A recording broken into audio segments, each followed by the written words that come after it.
Père de gloire, nous voulons entrer dans ce chemin qui a été tracé pour nous. Cette route que toi-même tu as tracée, cette route qui a été tracée par le sacrifice de ta chair, Seigneur mon Dieu, pour moi. Nous voulons nous avancer, Seigneur Jésus, sur cette route. Car tu es le véritable chemin. Tu es la véritable vie, Jésus. Nous voulons marcher sur ce chemin et nous avancer au-devant du trône de notre Père. Éternel Dieu des armées, je sais que tu es vivant. Je sais que tu entends les supplications de tes enfants. Je sais, Seigneur mon Dieu, que tu connais le moindre de nos besoins. Mais nous voulons ce matin simplement t'adorer, te remettre encore nos vies, Seigneur, entre tes mains, t'exalter encore parce que tu es le Dieu créateur. Oui, éternel mon Dieu, mon roi. Nous voulons disposer favorablement nos cœurs ce matin pour t'honorer, pour te glorifier et pour t'adorer. Tu es celui qui souffle en chacun d'entre nous le souffle de vie. Nous n'avons aucun pouvoir sur la vie, Seigneur, pour la retenir. Mais si nous sommes encore là, Seigneur, c'est par ta grâce. Seigneur, je ne vais pas dire merci. Seigneur, que mon être entier puisse te dire merci. Que ton peuple, Seigneur, puisse te dire merci. Pour ta faveur, pour la grâce, pour la miséricorde, Seigneur mon Dieu. Pour ces pensées que tu renouvelles chaque matin sur nous. Nous te disons merci. Pour la joie, Seigneur, ta joie qui est notre force, nous te disons merci. Merci, Jésus. De ce que tes anges, Seigneur, mon Dieu, mon roi, sont parmi nous. Seigneur, nous invitons encore ta présence. Viens régner. Que ton règne vienne, Seigneur. Que ta domination s'impose pour ces lieux, Seigneur, mon Dieu. Nous te réclamons, Seigneur. Nous avons soif de toi. Nous avons soif de toi. Nous avons besoin de toi. Nous ne désirons que toi, Jésus. Car tu fais notre joie. Tu fais notre bonheur. Jésus-Christ. Tu es si merveilleux, Seigneur mon Dieu. Tu es si merveilleux, Seigneur mon Dieu. Comment ne pas t'adorer? Comment ne pas, Seigneur, t'élever? Lorsque nous sommes en de revêtir, Seigneur mon Dieu, nos peurs, de revêtir, Seigneur mon Dieu, nos craintes. Nous n'avons trouvé nulle part ailleurs. L'islam ne nous a pas apporté la solution. Le catholicisme ne nous a pas apporté de réponse, Seigneur mon Dieu. Le bouddhisme ne nous a pas apporté la paix. Toi seul, Jésus.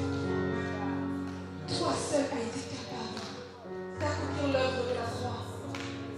C'est pour cela que ce jour encore, à travers les nations, un peuple te célèbre.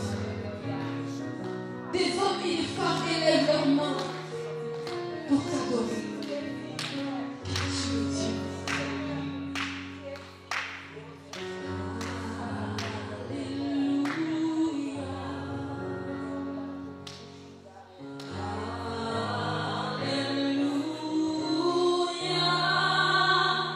Le Seigneur Tout-Puissant.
déchiré, Seigneur. Maintenant, je peux entrer dans le lieu très saint et adorer Dieu de tout mon cœur, de toute ma force. Oui, je le peux. Parce que maintenant, j'ai l'assurance.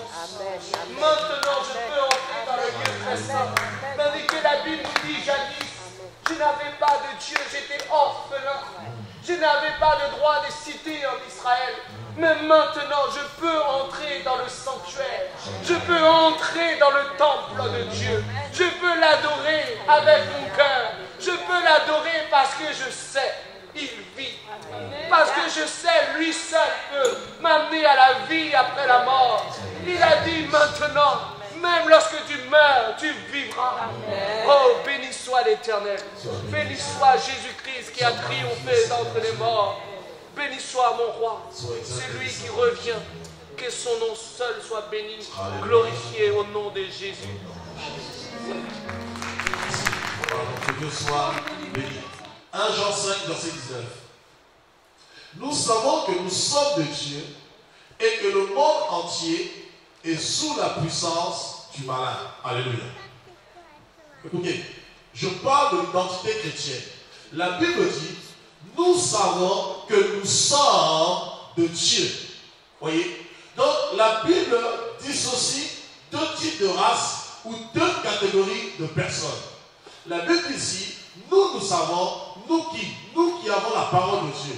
Parce que la parole n'a pas été envoyée aux étrangers ou aux païens.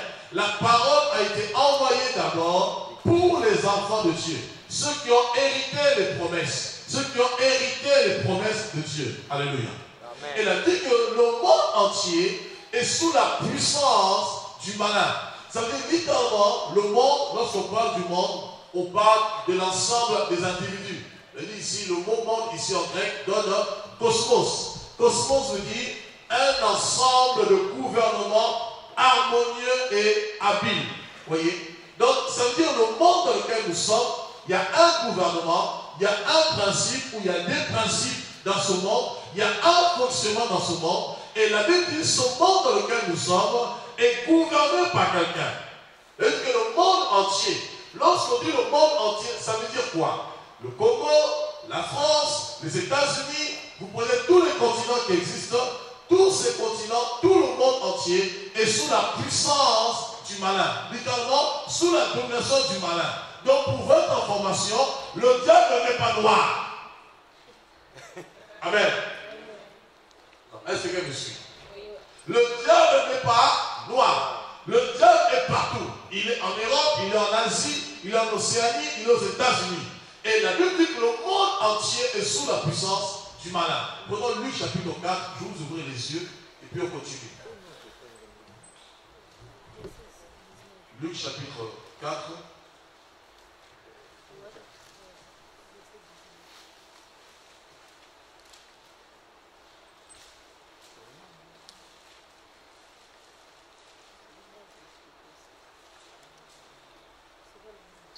La Bible nous dit une chose.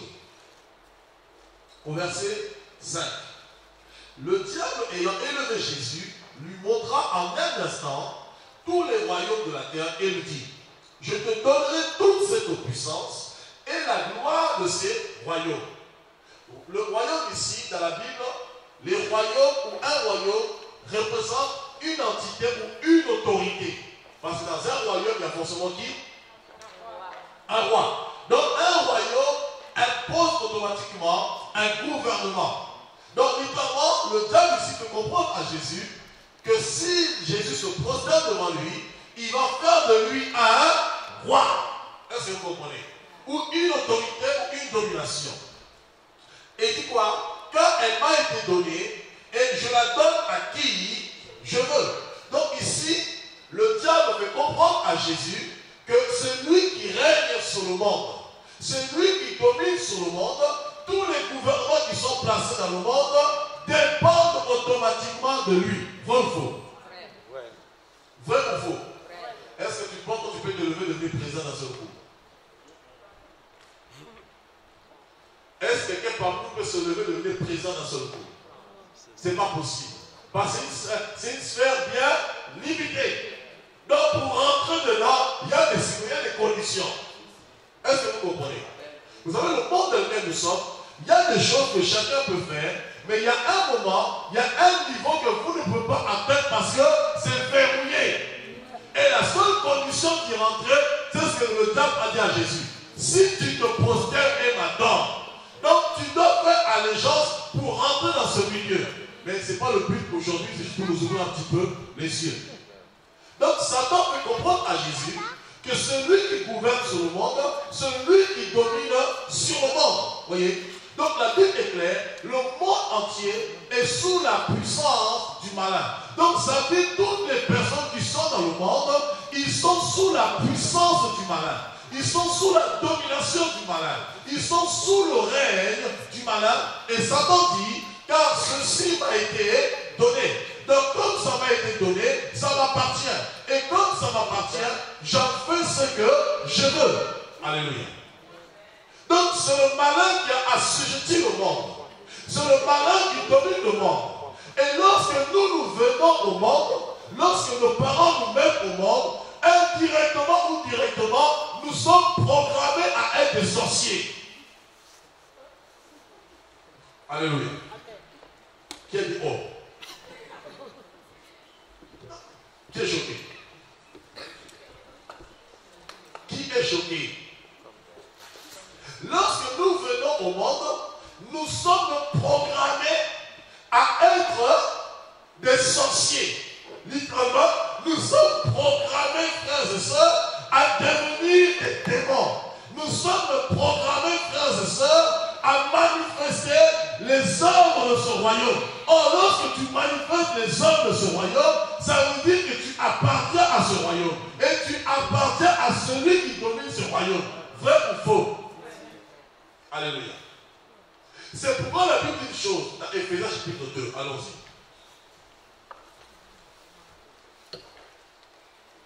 Éphésiens chapitre 2. Amen. Vous étiez morts par vos offenses et par vos... dans lequel vous marchiez autrefois selon le train de selon le prince de la puissance de l'air, de l'esprit qui agit maintenant dans les fils de la... Nous tous, il y a ton voisin, nous tous, moi le premier. Donc ici on vient tous, sans exception. Nous tous, nous étions de leur nombre et nous vivions autrefois selon les convoitises de notre chair, accomplissant les volontés de la chair et de nos pensées, et nous étions par nature des enfants de colère comme les autres. Donc nous étions des fils de la rébellion. Pourquoi? Parce que l'esprit qui agissait est sous la puissance du malin, sous la domination des ténèbres. Pourquoi? Parce que le monde a été donné à Satan, le monde a été livré à la vanité. Donc nous étions par conséquent esclaves du diable. Nous étions esclaves, frères et sœurs. Celui qui est sous la domination, c'est celui qui devient esclave. Donc indépendamment de notre volonté, nous n'avons pas d'autre choix que d'accomplir la volonté de celui qui régnait dans le monde. Et par conséquent, cela faisait de nous des fils de la rébellion, des enfants de la colère. Donc le jugement de Dieu était sur nous. Alléluia. Amen. Or, Dieu dans son amour ne voulait pas que nous soyons esclaves. Il ne voulait pas que nous soyons sous la servitude, sous la domination du malin. C'est la raison pour laquelle Jésus est venu. Il est venu pour nous sortir de la servitude du malin. Et vous allez vous rendre compte de quelque chose, frères et sœurs. Lorsqu'on retourne dans Genèse, chapitre 1, la Bible dit au commencement, l'Esprit de Dieu se mouvait au-dessus des eaux. Il y avait des ténèbres sur la surface de la Bible. Or, la Bible, c'est une profondeur qu'on ne peut pas mesurer. Une profondeur sans fin. La Bible qui a fait des ténèbres sur la surface de la Bible. Et on sait que ces ténèbres, qu'est-ce qui va se passer? Dieu ne va pas chasser les ténèbres. Dieu ne va pas tuer les ténèbres. Mais c'est seulement au sein des ténèbres, Dieu suscite la lumière. Et lorsqu'il va susciter la lumière, c'est ce qui est bizarre. il suscite la lumière, nous pouvons penser que lorsqu'il suscite la lumière, les ténèbres vont disparaître. Non, les ténèbres vont toujours rester, mais la seule différence, c'est que Dieu va juste faire une séparation. Il sépare les ténèbres d'un côté, il sépare la lumière d'un côté. Donc ça veut dire quoi? Les ténèbres et la lumière sont appelés à se côtoyer. Mais lorsqu'on regarde les deux, on finit par voir qui est la lumière et qui est les ténèbres. Est-ce que vous me suivez? C'est la raison pour laquelle, toi qui as Jésus, tu dois accepter que tes ennemis soient à côté de toi. Tu dois accepter que les gens te combattent. Tu dois accepter qu'il y a l'adversité, parce que c'est à travers cela, on pourra distinguer qui est dans les ténèbres, qui est dans la lumière. C'est comme Malachie 3, 18 dit, et nous verrons la différence entre ceux qui servent Dieu et ceux qui ne le servent pas. Parce que s'il n'y a que la lumière, comment saurons la différence entre les ténèbres et la lumière? Comment saurons-nous qui est plus fort? Comment saurons-nous qui est merveilleux? Quel homme ici aime la nuit? Même si la nuit se fait pour dormir. Qui aime la nuit ici? Mais il faut que la nuit apparaisse pour que le jour puisse se réjouir. Est-ce que vous comprenez? Dieu va susciter la lumière et au sein de cette lumière, il distingue les ténèbres de la lumière. Mais il ne va pas chasser les ténèbres.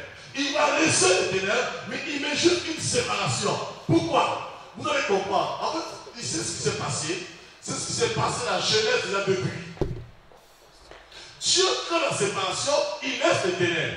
De la même manière, la Bible dit ici, le monde entier est sous la puissance du malin. C'est-à-dire qu'au commencement, les ténèbres régnaient. Mais Dieu n'a pas voulu chasser les ténèbres, il a juste voulu susciter la lumière au sein des ténèbres pour marquer une séparation. Et de la même manière que Dieu a suscité la lumière au sein des ténèbres, dans son plan parfait, il fallait aussi préparer une race au sein aussi des ténèbres qui règnent dans ce monde. Alléluia. Amen. Vous me suivez? Alors, Jésus va apparaître. La lumière vient. Nous savons tous que la lumière qui est Jésus est venue au premier jour, bien sûr. Et la lumière, c'est-à-dire les astres, le soleil, la lune, sont apparus le 4e jour.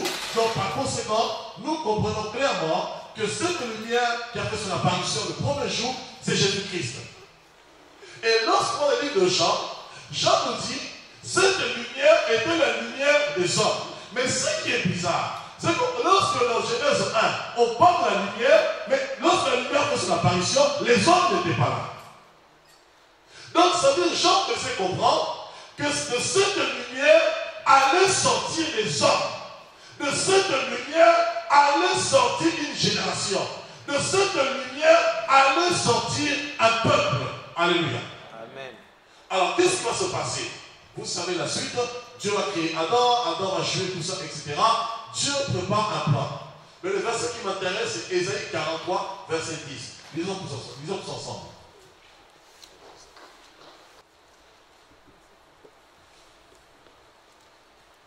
Vous êtes mes témoins. Ésaïe 43, verset 10. C'est bon?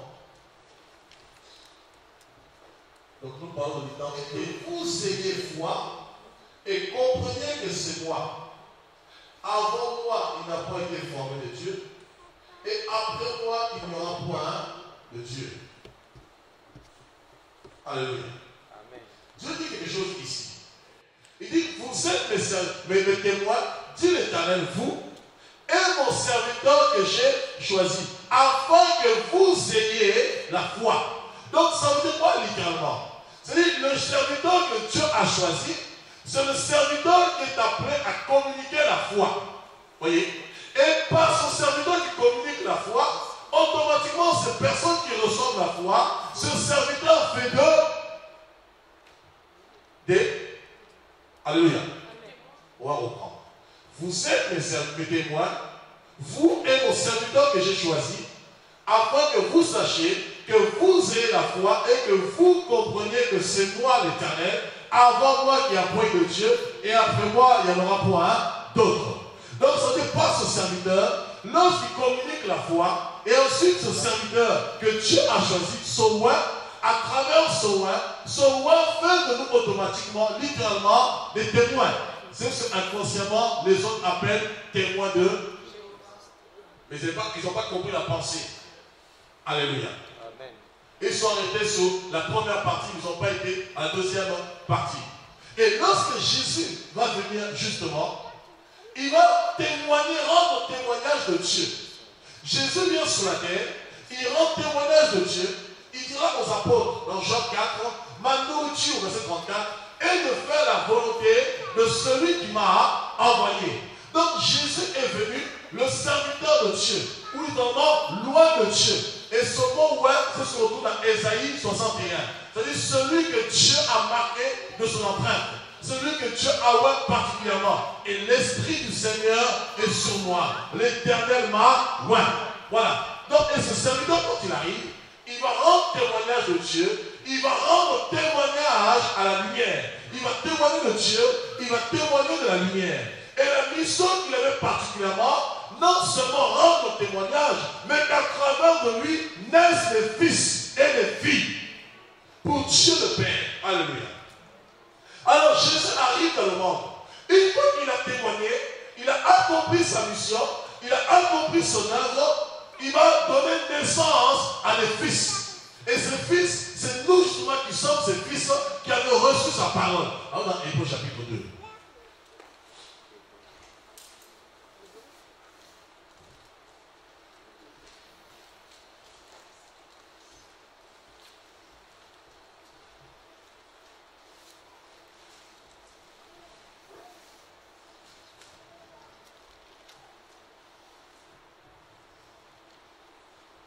Hébreux chapitre 2,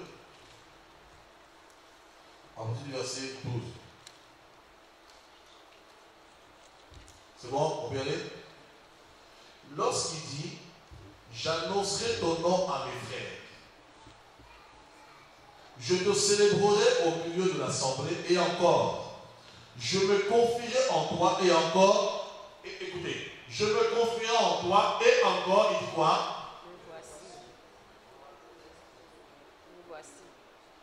Vous avez froid? Alléluia. On peut lire ensemble. 1, 2, 3. Me voici, moi, les enfants que Dieu m'a donnés. Me voici, moi et les enfants que Dieu m'a donnés. Ça veut dire quoi? Dans Jean chapitre 15, verset 16, avant même cela, lorsque Jésus va choisir les apôtres dans Matthieu 4, on voit, il va croiser Simon-Pierre, il dit, suis-moi Simon-Pierre, suis-moi Matthieu, tout ça, etc.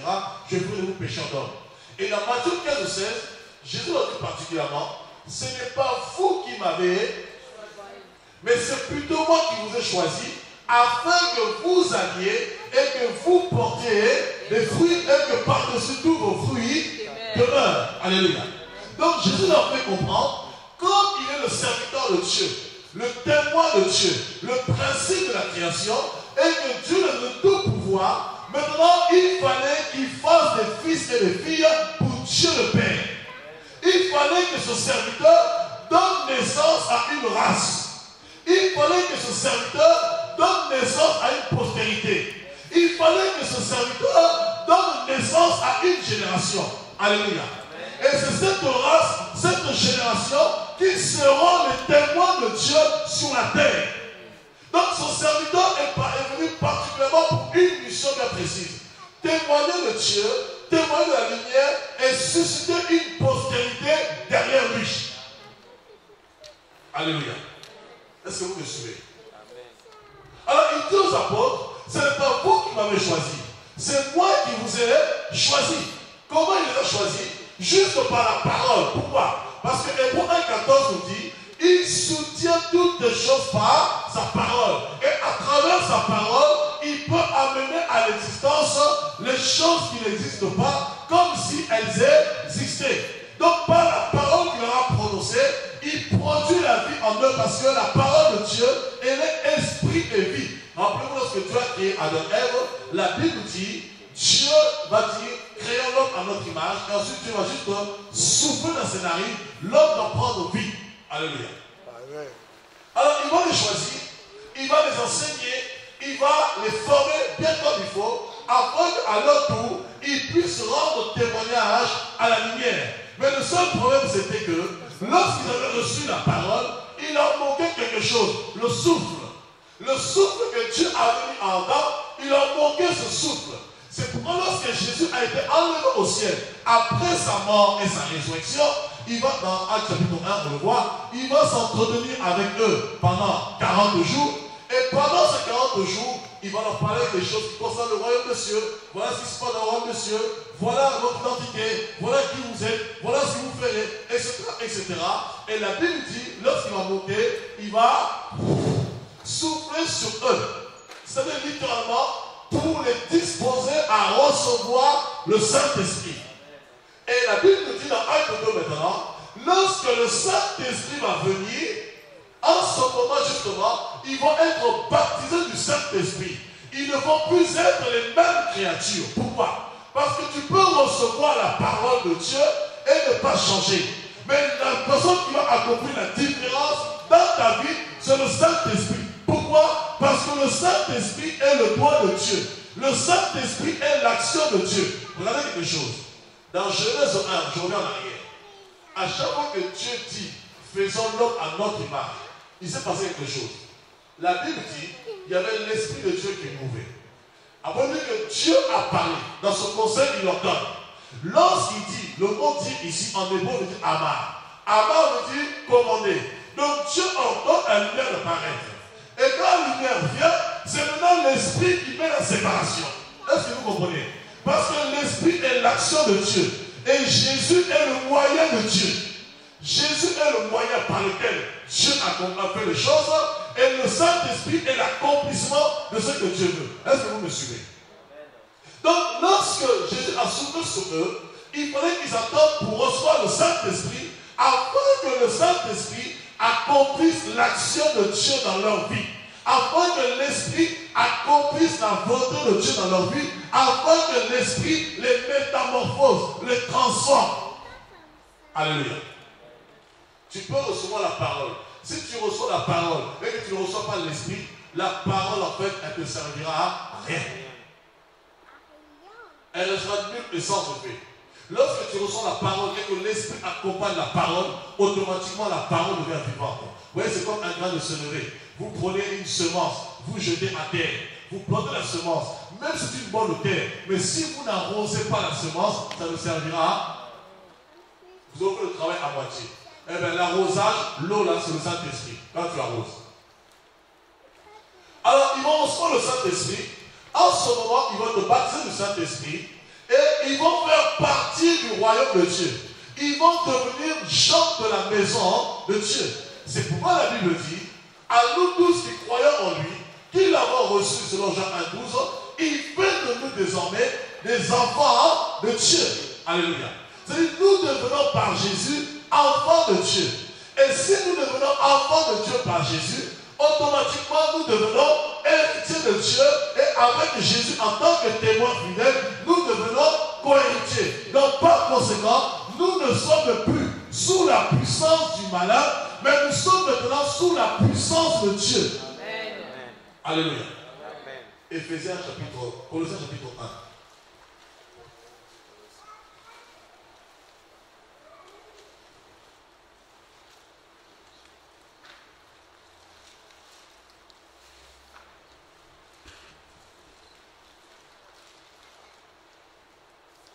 Verset 12.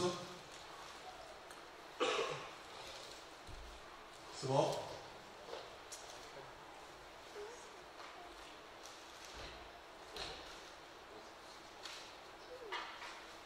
Rendez grâce au Père qui vous a rendu capable d'avoir part à l'héritage de saints de la lumière. Il nous a délivrés, regardez, il nous a délivrés de la puissance des ténèbres et nous a transportés dans le royaume de son Fils bien-aimé, en qui nous avons la rédemption et le pardon des péchés. Ça veut dire quoi? Au moment où nous avons accepté Jésus comme Seigneur et Sauveur, au moment où nous avons reçu la parole de Dieu, l'Esprit est venu en nous, nous avons été scellés du Saint-Esprit.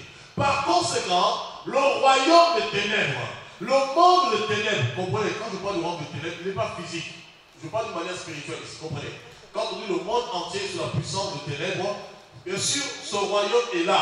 Il se manifeste, mais on ne le voit pas. Rappelez-vous dans Matthieu 12, Jésus dira, si c'est par le doigt de Dieu que je chasse les démons, c'est que le royaume de Dieu est descendu parmi vous. Mais ce royaume, on ne le voyait pas d'une manière physique. Est-ce que vous comprenez? Même si Jésus symbolisait le royaume, était l'action du royaume, et lui-même dira, le royaume de Dieu ne vient pas de manière à frapper les regards. Voyez un peu. C'est-à-dire qu'on ne voit pas ce royaume parce qu'il est spirituel, mais nous voyons l'action de ce royaume dans le monde. Alléluia. Alors Jésus, la Bible dit ici, lorsqu'on reçoit le Seigneur Jésus, il y a un transport qui se produit. Il y a un voyage qui se produit. C'est-à-dire Dieu nous libère de la servitude du péché, de la domination du péché, parce que la Bible dans Romains chapitre 8, le monde entier a été livré à la servitude. Le monde entier a été livré au péché. Le monde entier a été livré à l'esclavagisme. C'est-à-dire que le monde était devenu esclave du péché et esclave du diable. Vous voyez un petit peu? Donc Jésus est venu pour nous libérer de la servitude. Il nous délivre de la puissance des ténèbres et il nous fait un voyage. Nous rentrons dans le royaume de Dieu. Et lorsque nous rentrons dans le royaume de Dieu, par conséquent, comme Dieu est Père, dans ce royaume, nous devenons enfants de Dieu. Nous devenons fils de Dieu. Nous devenons héritiers de Dieu. Alléluia. Et nous devenons gens de la maison de Dieu. Lisons Éphésiens, chapitre 2.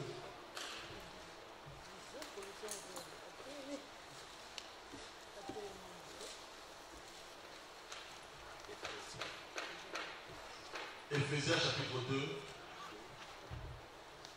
verset 19. Ainsi donc, vous n'êtes plus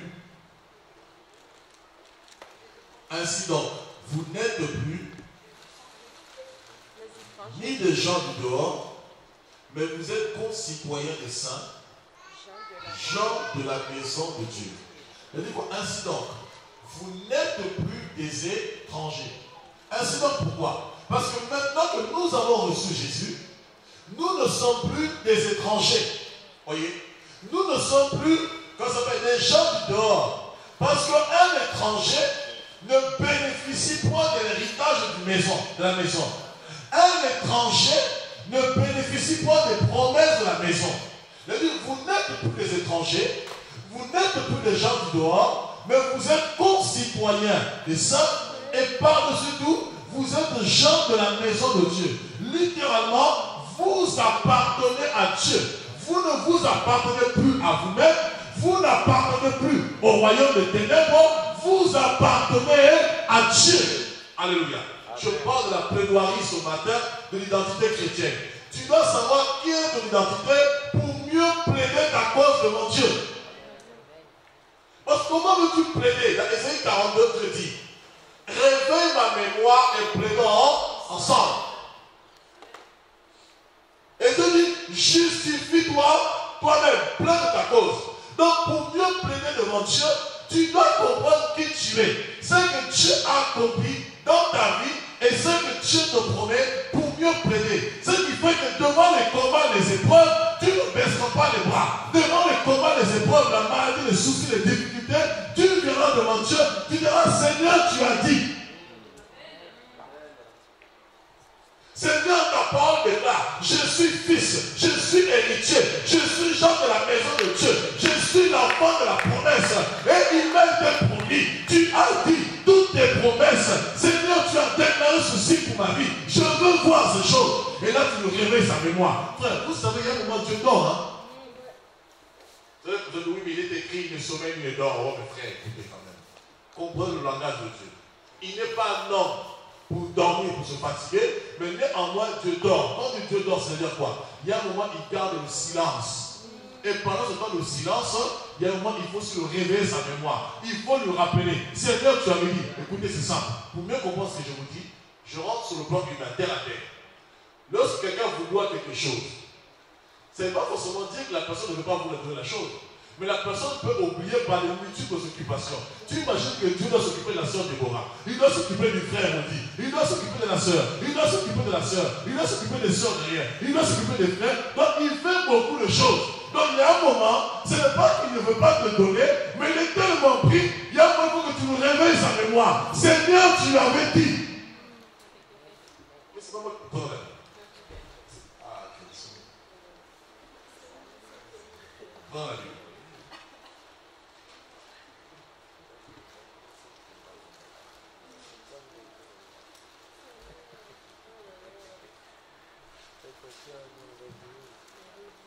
Ésaïe 43, 26. Regardez ce qu'il dit. Ésaïe 43, 26.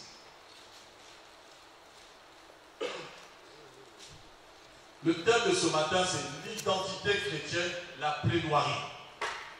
Ton identité va te permettre de mieux plaider ta cause.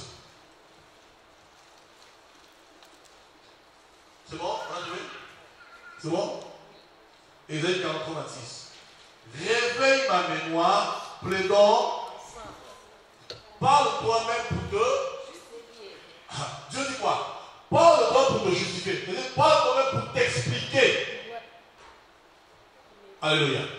Il dit réveille ma mémoire, plaidons ensemble. Mais comment tu vas plaider si tu ne connais pas tes lois? Écoutez, imaginez-vous qu'on vous traite en justice. Or, en justice, on ne juge pas les choses comme dans la cité. Tu viens, ouais, non, c'est comme ça. Non.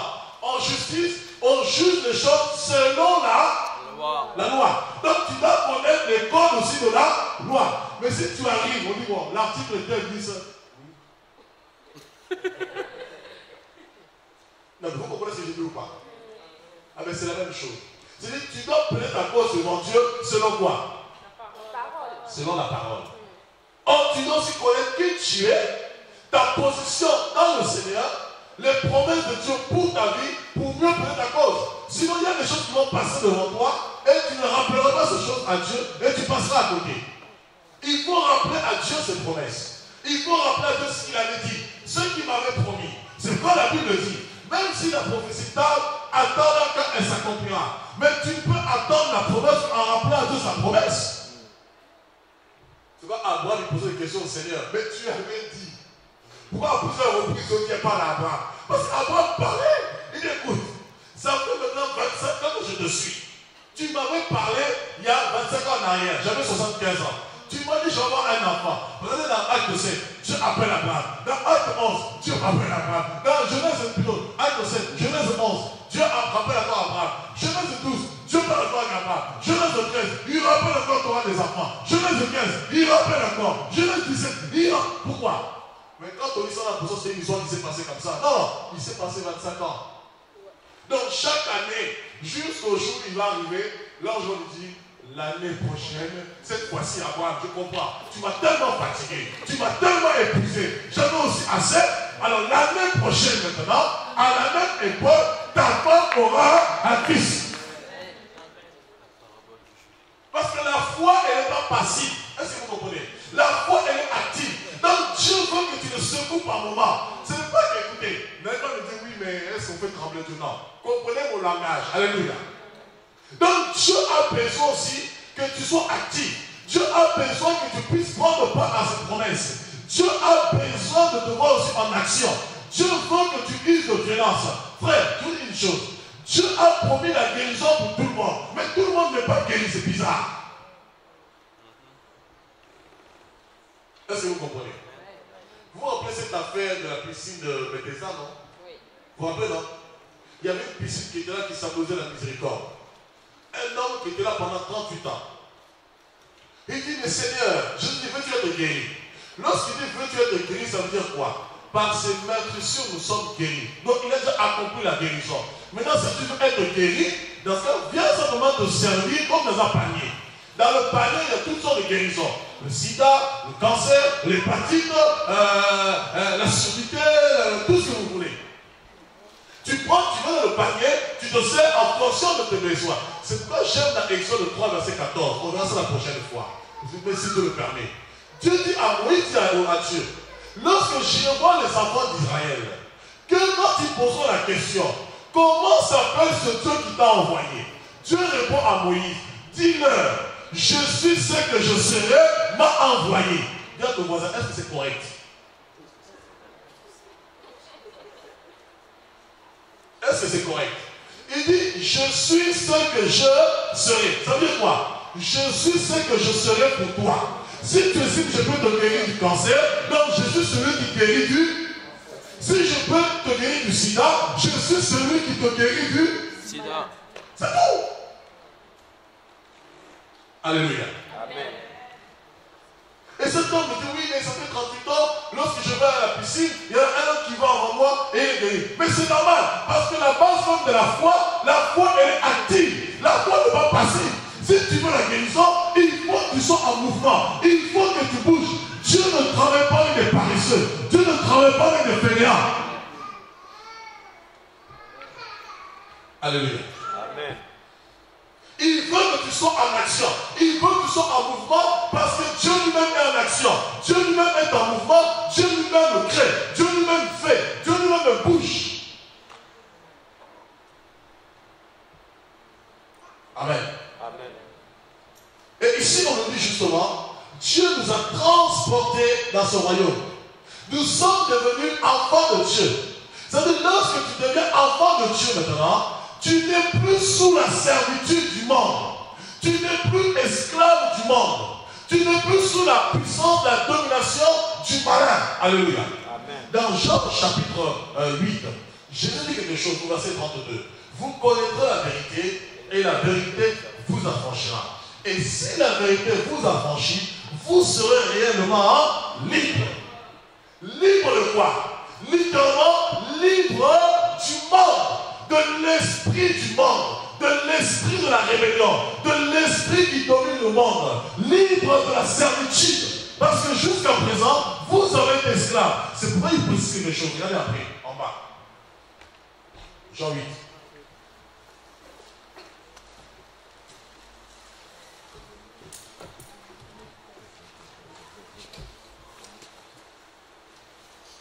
Au verset 34. Lorsqu'il est question aux enfants d'Israël, les enfants d'Israël vont dire, oui, mais comment ça? Nous ne sommes pas liés par quoi que ce soit, c'est pas possible.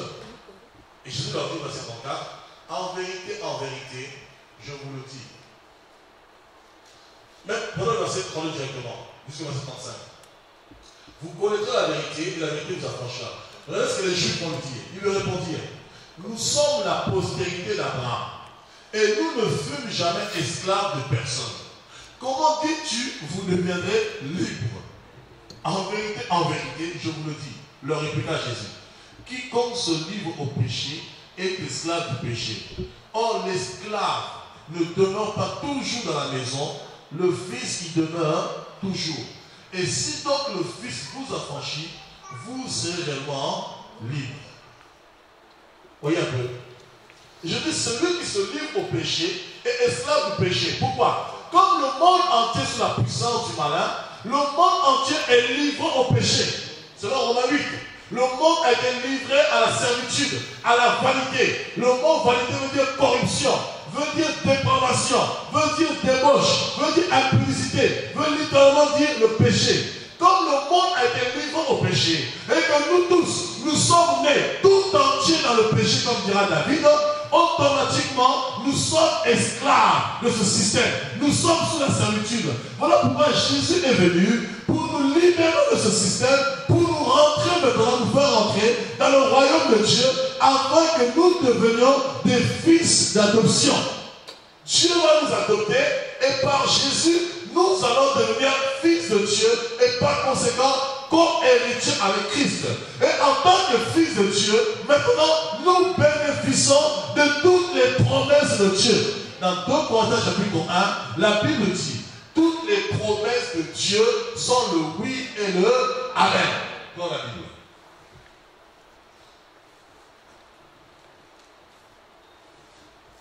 « 2 Corinthiens chapitre 1, l'identité chrétienne et la plaidoirie. 2 Corinthiens chapitre 1 au verset 20.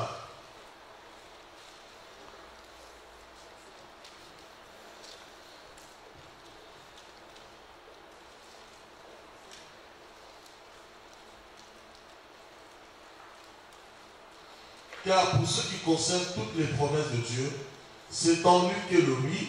C'est pourquoi encore l'amen par lui est prononcé par nous à la gloire de Dieu. Voyez? Car tout ce qui concerne les promesses de Dieu, c'est en lui qu'est le oui. C'est-à-dire c'est en Jésus que toutes les promesses de Dieu s'accomplissent. Or, bizarrement, dans Colossiens 3, à partir du verset 1 jusqu'au verset 3, la Bible dit, vous êtes morts et votre vie est cachée en Christ. Et si votre vie est cachée en Christ, recherchez probablement les choses d'en haut. Or, la Bible dit c'est en lui que toutes les promesses de Dieu sont le oui. Donc, comme ça ne veut pas le oui, ça veut dire tout s'accomplit en Jésus-Christ. Et c'est par nous maintenant qu'est prononcé l'amen. Ça veut dire que les promesses de Dieu s'accomplissent en Jésus. Et nous disons tout simplement amen. Et nous rentrons dans ces promesses. Et Colossiens nous signale que notre vie est cachée en Christ. Donc si notre vie est cachée en Christ et que les promesses de Dieu s'accomplissent en Christ, donc en Christ, nous héritons de toutes les promesses de Dieu, de toute la parole de Dieu, et nous n'avons qu'à dire Amen. Alléluia. Amen. Donc ça veut dire quoi? Tout ce que Dieu a déclaré pour ta vie, tu dois dire Amen. Toute la parole de Dieu, tu dois la considérer pour toi. Tu dois comprendre que comme Dieu est avec toi, et que Dieu est plus que vainqueur, et que celui qui est en toi est plus grand que celui qui est dans le monde, désormais tu n'es plus sous la servitude. Désormais tu n'es plus esclave, mais tu es fils. Et comme tu es fils, le fils hérite des biens de son père. Le fils est l'héritier. Donc automatiquement tu es héritier de Dieu. Tu hérites de toutes les bénédictions de Dieu. Tu hérites de toutes les richesses de Dieu. Tout ce que Dieu a, automatiquement ça devient à toi. Donc par conséquent, tu ne peux plus marcher dans la crainte. Tu ne peux plus marcher dans la peur. Donc devant même les épreuves, devant les combats, tu ne peux pas avoir crainte, tu ne peux pas promener les regards inquiets parce que tu sais que ton Dieu a déjà triomphé. Ton Dieu a déjà vaincu. Vous savez, dans Deutéronome 28, verset 7, il est écrit quelque chose. Dieu dit, je te donnerai la victoire sous tes ennemis qui se lèveront contre toi par un seul chemin. Et ils fuiront contre toi par sept chemins. Ça veut dire quoi maintenant? Retenez ce passage. Deutéronome 28, verset 7. Le thème ce matin, c'est l'identité chrétienne et la plaidoirie. Il dit, je te donnerai la victoire sur tes adversaires qui se lèveront contre toi par un seul chemin et ils fuiront par sept chemins. Je ferai de toi la tête et non la queue. Vous comprenez un petit peu? Et il dit encore, tu n'en prêteras point, mais tu prêteras à beaucoup de nations. Une parenthèse. Lorsqu'il parle, il dit tu en prêteras point, mais tu prêteras, il ne parle pas d'argent particulièrement. Lorsqu'il dit ici, tu emprunteras, tu n'en prêteras point, mais tu prêteras, il parle d'abord de la mentalité. C'est nous qui sommes censés influencer le monde. Dans Éphésiens chapitre 3, verset 10, les dominations, les principautés, les connaissent par l'Église la sagesse infiniment variée de Dieu. C'est-à-dire qu'on ne doit pas nous emprunter la mentalité du monde, mais nous devons prêter au monde la mentalité de Dieu. Amen. Alléluia. C'est ça que ça veut dire premièrement. Parce que si on s'arrête sur ce verset pour dire, j'ai vu beaucoup de chrétiens, je me rappelle à l'époque, il y avait un frère, malheureusement une soeur qui a vendu son appartement, et un frère qui a prêché cela, parce que beaucoup disaient non, il ne faut pas emprunter, ce n'est pas biblique, parce que tu empruntes, comment ça va se passer? Et la soeur, elle était pratiquement à 2 ans de la fin de son crédit. Ce frère est venu, il va prêcher cela, la soeur va paniquer, elle va vendre l'appartement pour rendre le prêt, tout ça, parce qu'on lui a dit, la Bible dit, tu n'en prêteras pas, mais tu prêteras. C'est parce qu'on comprend mal la parole de Dieu. Parce que si on prend ce verset littéralement, lorsque Jésus a multiplié le pain, il avait prêté, il avait emprunté les 2 pains, ce n'était pas à lui. Et les poissons aussi n'étaient pas à lui. C'est bon. Bon, bref, continuons. Amen. Amen. Quelqu'un me suit? C'est moi, c'est important de bien comprendre la parole de Dieu. De bien disséquer la parole, parce que si on utilise mal la parole, on peut détruire beaucoup de vies. On peut condamner beaucoup d'âmes, on peut tuer beaucoup d'âmes. Alléluia. Alors, qu'est-ce qui va se passer? Il dit, tes ennemis se lèveront contre toi par un seul chemin, Ils s'enfuiront par cet chemin. Donc ça veut dire littéralement, Dieu te donne la victoire sur tes adversaires.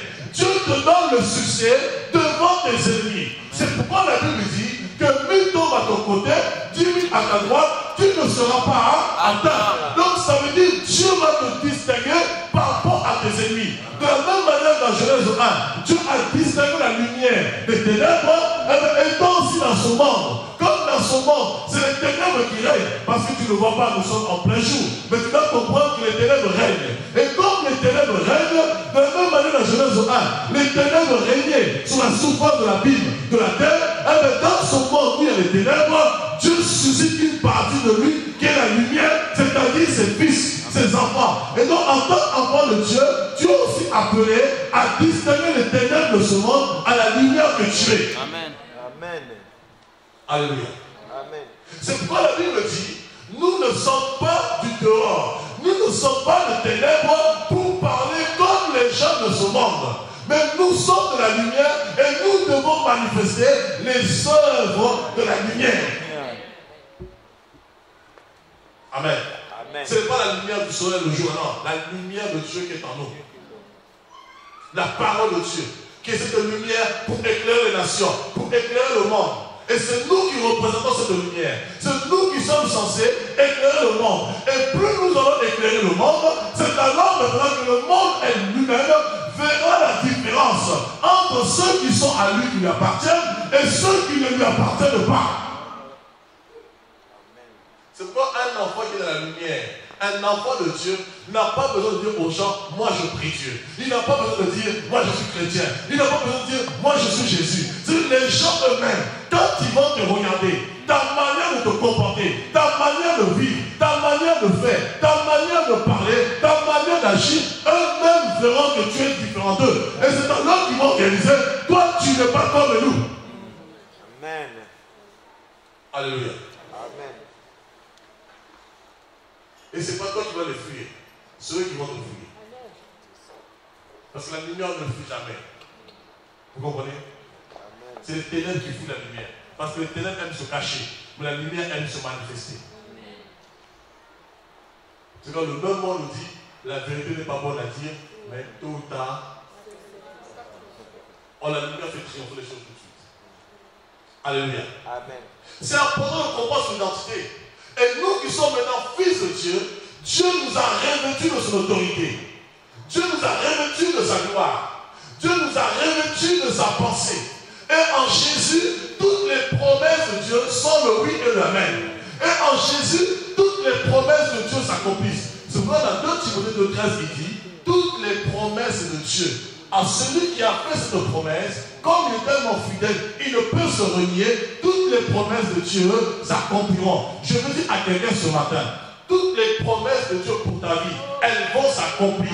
Je veux dire à quelqu'un, même si aujourd'hui tu n'as pas vu la guérison, crois seulement et tu verras. Jésus a dit quoi? Crois seulement. Le problème est que tu es foi, que celui qui est en toi a le pouvoir de guérir. Celui qui est en toi a le pouvoir de te changer. Celui qui est en toi a le pouvoir de te délivrer. Celui qui est en toi a le pouvoir de changer ta situation. Celui qui est en toi a le pouvoir d'agir. Celui qui est en toi a le pouvoir de te relever. Celui qui est en toi a le pouvoir de te redresser. C'est un problème de foi. Toi, tu dois simplement croire. Crois seulement et tu verras. Amen, amen, amen, amen, amen. Plus tu crois, plus tu verras la gloire de Dieu.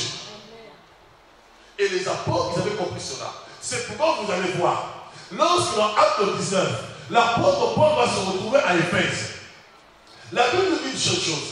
Dans Acte 19, lorsque l'apôtre Paul commençait à prêcher la parole de Dieu, il y avait aussi des fils de sacrificateurs, les fils de Séba, les 7 fils de Séba. Et les 7 fils de Séba voulaient faire comme Paul faisait. La Bible dit que Paul chassait les démons, Paul guérissait les malades, et les 7 fils de Séba, ils vont faire comme Paul. Ils vont dire aux démons, moi je viens au nom de quoi ça s'appelle. Ils vont dire aux démons, sors au nom de Jésus que Paul prêche. Or, le seul problème, c'est que les fils de Séba ne connaissaient pas Jésus parce que son nom n'était pas pour eux. Je vous dis une seule chose, si tu n'es pas converti, si tu n'es pas caché en Jésus, tu peux parler de Jésus. Il n'y aura jamais d'effet. Le nom de Jésus, c'est pour ceux qui lui appartiennent.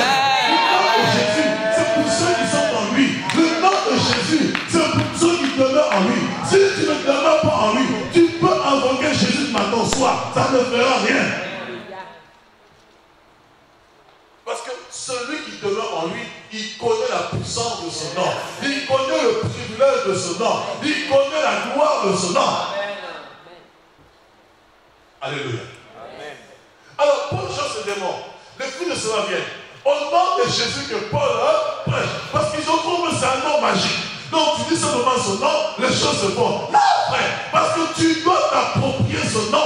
Parce que ce nom est ton identité. Ton identité se trouve dans ce nom. Et la Bible nous dit une chose. Pendant qu'ils vont vouloir faire leur stratégie, la Bible dit que les démons, qu'est-ce qu'ils vont faire? Les démons vont les tabasser comme il faut. Eux qui sont rentrés par un seul chemin, ils ont fui par 7 chemins. Ça veut dire quoi littéralement? Les 7 filles de Séma qui ont voulu se servir du nom de Jésus, ils ne connaissaient pas Jésus parce qu'ils étaient étrangers à la vie de Dieu. Ils étaient étrangers aux promesses de Dieu. Et quand tu es étranger aux promesses de Dieu, qu'est-ce qui se passe? La même promesse que Dieu a faite, elle se transforme en malédiction. Alléluia. Amen. C'est pourquoi tu peux proclamer la parole de Dieu devant les épreuves lorsque tu sais qui tu es. Lorsque tu sais ce que Dieu a accompli dans ta vie. Lorsque tu sais ce que Dieu a opéré dans ta vie, tu peux justement te saisir du nom du Seigneur pour faire la différence. C'est vrai, Jésus dira dans Jean chapitre 17, par rapport à la prière sacerdotale, il dit, Père, je leur ai fait connaître ton nom. Alléluia. Amen. Oui, Jean chapitre 17. Jean chapitre 17, à partir de verset 5. Aux hommes que tu m'as donnés du milieu du monde, enfants de Dieu. Et en devenant enfants de Dieu, automatiquement on s'approprie en fait le nom de Dieu. Or, le nom que Dieu a laissé aux hommes, c'est le nom de Alléluia. Le dit dans Actes 4, 12, il n'y a de salut en aucun autre homme. Non.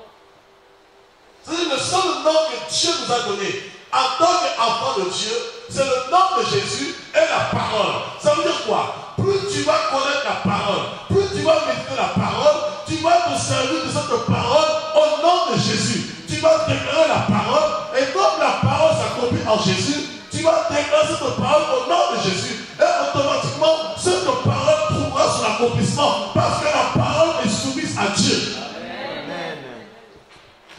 Elle est Dieu elle-même. Et Dieu est soumis à lui-même. Il ne peut pas se contredire. Il est Dieu. Ce qu'il dit, il accomplit. Maintenant, ce que Dieu veut, c'est que tu puisses saisir qui tu es. Que tu puisses comprendre que tu n'es plus esclave. Tu n'es plus sous la servitude parce que l'enfant qui est à la servitude n'hérite pas des promesses. Les esclaves n'héritent pas. Les esclaves sont dehors. Mais à la maison sont les fils. Et comme les fils héritent, Dieu veut que tu puisses saisir l'importance, la portée de ce nom. Que tu puisses comprendre qu'avec ce nom, tu peux ébranler les montagnes. Avec ce nom, tu peux changer les situations de ta vie. Frère, Dieu ne va plus jamais descendre. C'est fini. Il est descendu une seule fois pour accomplir toute la volonté de Dieu. Pour accomplir tout ce dont tu auras besoin pour ta vie. Maintenant, Dieu veut que tu te lèves et que toi-même maintenant, tu te mettes en action. Tu te sers de la clé qu'il t'a donnée. La clé qui est son nom pour ouvrir toutes les portes devant toi. Amen. Les portes de la maison, les portes de la délivrance, les portes du travail, les portes du succès. Tu as la clé. La clé, c'est le nom de Jésus. Oh Seigneur, Dieu agit. Hey, venez où? Je suis déjà venu. Dieu ne va plus redescendre. Quand il va redescendre, c'est pour nous enlever définitivement de la terre. Il est descendu une fois pour nous donner la victoire, nous donner une position. C'est pourquoi la Bible dit, vous au contraire, vous n'êtes plus des gens du dehors. Vous êtes des gens de la maison de Dieu. Vous êtes une race à part. Vous êtes un sacerdoce royal. Vous êtes un peuple acquis, un peuple saint, afin que vous annonciez les vertus de celui qui vous a appelé des ténèbres à la lumière. Donc tu n'es plus dans les ténèbres. Amen. Tu es dans la lumière. Amen. Tu es dans la parole. Tu as le nom. C'est seulement celui qui est dans la lumière qui peut se saisir du nom pour apporter le changement. Le monde veut le changement, mais ils n'ont pas la clé. Ils n'ont pas la clé pour apporter le changement. Les hommes politiques qui veulent le changement, mais ils n'ont pas la clé, frère. Le monde est malade, mais ils n'ont pas la clé. Mais toi, au contraire, tu as la clé. C'est quoi la Bible dit? Nous verrons la différence entre ceux qui servent Dieu. Dans ce même monde, frère, les gens verront la différence. Ils vont constater que Dieu est avec toi. C'est pourquoi Dieu doit agir. Ils te feront la guerre, mais ils ne te verront pas. Parce que Dieu est déjà plus que vainqueur. La sœur a dit, j'ai pris l'avion parce que le diable ne voulait pas de ce mariage. Il ne voulait pas que le mariage s'accomplisse. Mais ceux qui l'ont oublié, il y en a un qui avait déjà dit, il n'est pas bon. Il n'est pas bon. Elle a compris qu'elle avait assez d'être seule. Le temps est venu où il n'était plus bon qu'elle reste seule. Le temps est venu où elle rencontre sa moitié. Quand elle a rencontré sa moitié, le diable s'est échaudé. Ah, ici le seul moyen que j'ai. Comme je ne peux plus annuler le mariage, le seul moyen que j'ai maintenant, c'est qu'il ne puisse pas jouir du mariage. Mais il a oublié, il est écrit dans le psaume 91, il enverra ses anges, ils te porteront sur leur sol, de peur que ton pied ne heurte contre une pierre. Tu peux secouer l'avion, mais il y a un ange qui est là, l'ange de l'Éternel. Il campe autour de ceux qui le craignent pour les arracher du danger.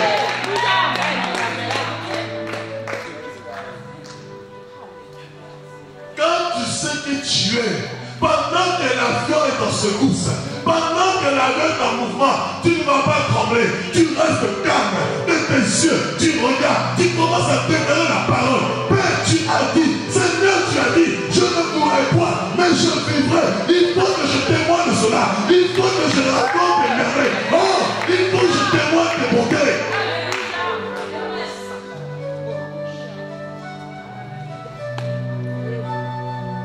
Quand tu t'appropries ce nom, oh, frère, tu changes de circonstances. Les gens dans l'avion, ils te regardent, ils sont inquiets, mais toi tu es calme, tu es serein, parce qu'il y a un ange qui est là, il y a un ange autour de toi. Élisée Diaz, à comment ça s'appelle, a crié ainsi, oh mon ami, que Dieu t'ouvre les yeux, car ceux qui sont avec nous sont plus nombreux que ceux qui sont avec nous. C'est les gens qui sont autour de toi, qui te donnent des vitamines. Pendant qu'il y en a qui se réveillent le matin pour prendre la vitamine C, toi tu n'as pas besoin. Là c'est dans l'esprit. L'esprit c'est une autre vitamine.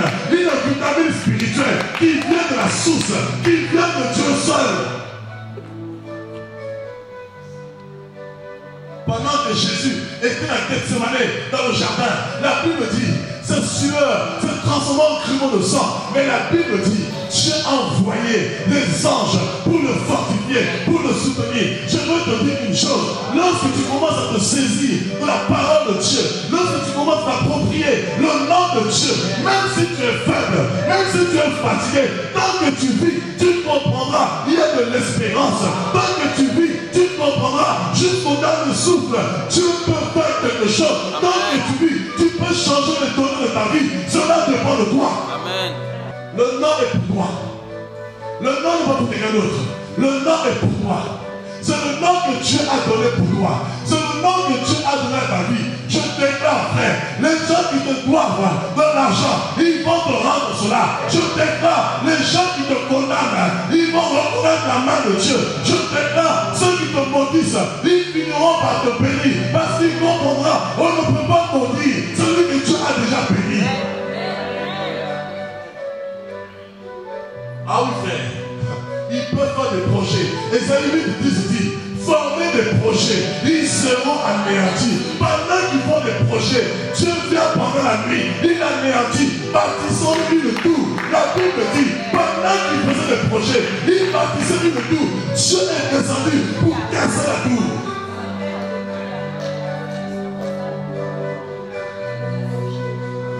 Laisse les gens partir de tout contre ta vie. Laisse-les partir des forteresses contre ta vie. Parce qu'une chose est sûre, Zacharie 4:8 nous dit une chose. Qui es-tu? Qui es-tu? Oh frère, Dieu appelle la tour par son nom. Qui es-tu? Grand le montagne devant ce roi. Oh frère, enlève le nom de ce roi. Mets ton nom devant. Qui es-tu le célibat? Devant moi. Qui es-tu la maladie? Devant moi. Qui es-tu le combat? Devant moi. Qui es-tu le chômage? Devant moi. Qui es-tu l'adversité? Devant moi. Car tu seras. Amen.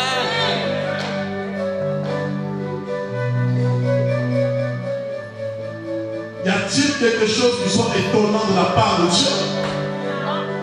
Rien. Parce que notre Dieu est capable de tout. Rien ne lui est impossible.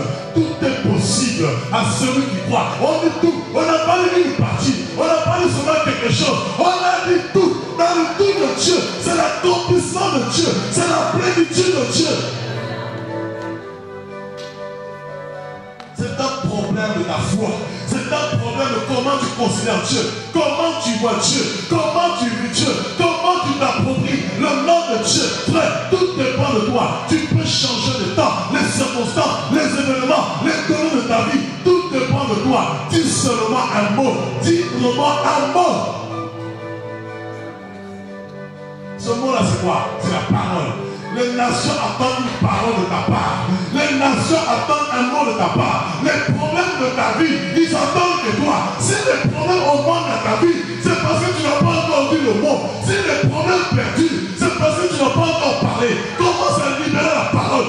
Fils de l'homme.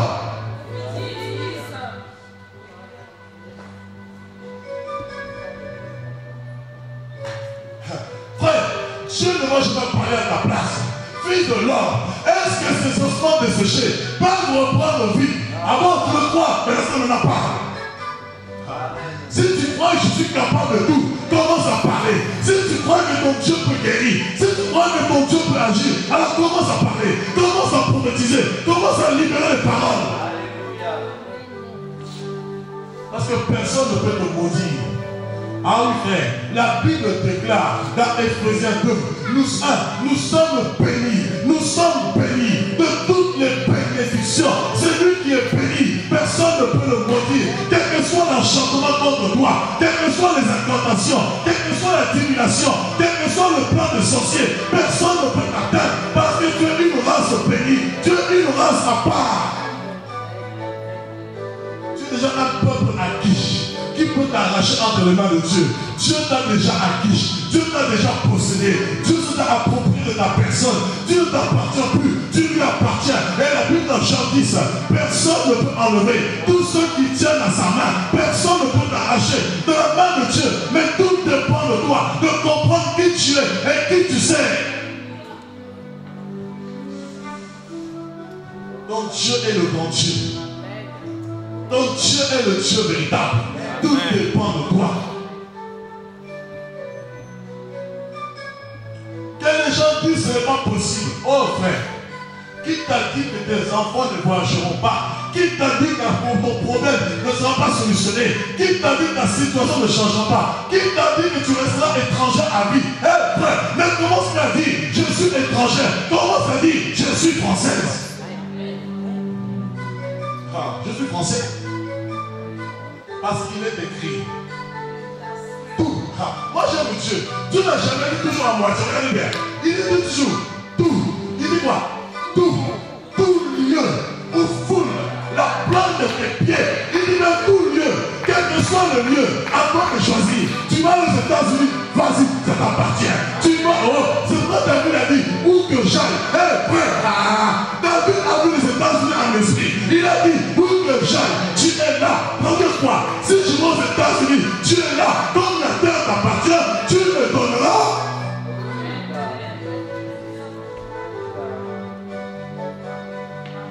Ah oui frère, tout le fou la plante de mes pieds. Dieu me le donne. Je vais voir loin. Dans le psaume chapitre 2, au verset 8, Dieu dit quoi? Demande-moi. Hé, maman, frère, non, vous ne comprenez pas. Dieu dit, demande-moi. Dieu dit, demande-moi. Tu attends quoi? Il n'ose Matthieu 7, celui qui demande, on lui donnera. Celui qui cherche, il trouvera. Celui qui frappe, on l'ouvrira. Dieu attend seulement que tu demandes afin que ta joie soit complète. Il dit, demande-moi. Dans le psaume 2, verset 8, je te donnerai les extrémités de la terre pour possession. Amen. Demande-moi, je te donne. Dieu veut des gens qui vont demander. La terre est devant toi. Dieu veut des gens qui vont demander. Dieu veut des gens qui vont posséder. Dieu veut des gens qui vont saisir.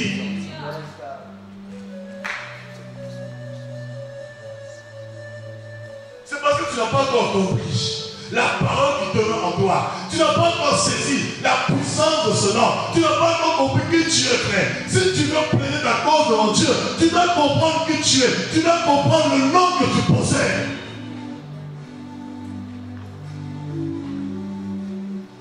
Oh, l'enfant mourra. Quel enfant?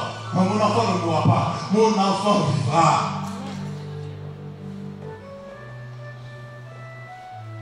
Ah oui, frère. Personne ne pourra t'atteindre. Et eux, ils avaient saisi. C'est quand Paul dira, qui me séparera de l'amour de Dieu manifesté en Jésus-Christ? Si en Jésus je tout, qui pourra me séparer de lui? Les combats? Non. Quand les combats viennent, je dis au nom de Jésus. Quand Satan vient, arrière. C'est moi qui viens devant. Moi je serai là.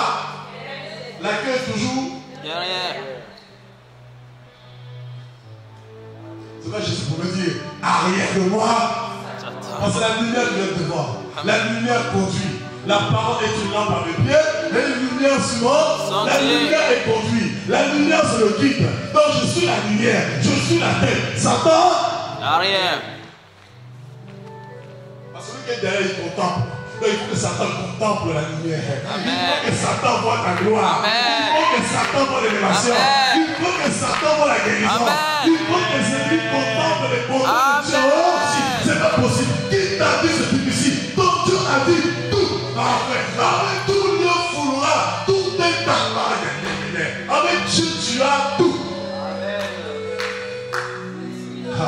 Jésus n'est pas mort pour te faire sauver à moitié. Jésus est mort pour te sauver entièrement, totalement, frère. Tout ce dont tu as besoin, même ton mari qui ne prie pas, Dieu va le toucher. C'est un problème de ta foi. Parce que la Bible dit, la femme qui prie, elle sanctifie son mari. Le mari qui prie, sanctifie la femme qui ne prie pas. Donc quand elle est sanctifiée par toi, c'est à toi de la tirer. C'est à toi de faire de lui une race.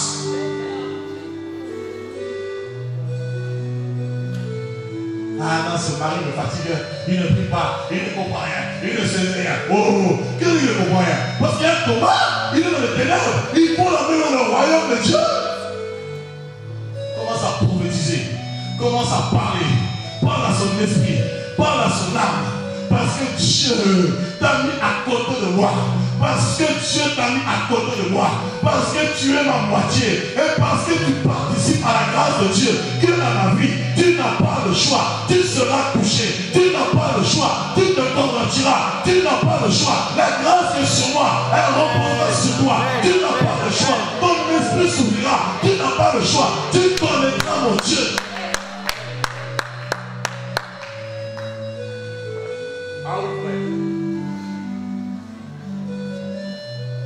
Le Dieu que tu sers, il est puissant. C'est un problème de détermination. C'est un problème de savoir ce que tu veux. Ah oui, parce que ton histoire, oh frère, je veux te dire une chose. Si ton histoire n'est pas finie, si le chapitre de ta vie n'est pas clos, si Dieu n'a pas mis une fin à ta vie, tu dois comprendre une chose. Tu vivras. Amen. Avant que ta mort arrive, il faut que Dieu te donne des signes. Dis à quelqu'un, avant que ta mort arrive, il faut que Dieu te donne un signe. C'est pourquoi j'ai dit, dans cette assemblée, depuis que je sers le Seigneur, il n'y a jamais eu un mort. Et dans cette assemblée, il n'y aura jamais un mort. Avant qu'une personne meure, Dieu doit avertir. Car l'éternel Dieu ne fait rien sans avoir révélé son secret à ses serviteurs. Les Prophète. Qui est prophète ici? Qui est prophète ici? Moi. Qui est prophète ici? Moi. Ah oui.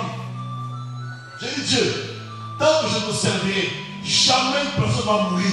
Si la personne meurt, résurrection. Parce que la résurrection habite en nous. Amen. Ah oui, Dieu doit dire, c'est pas normal.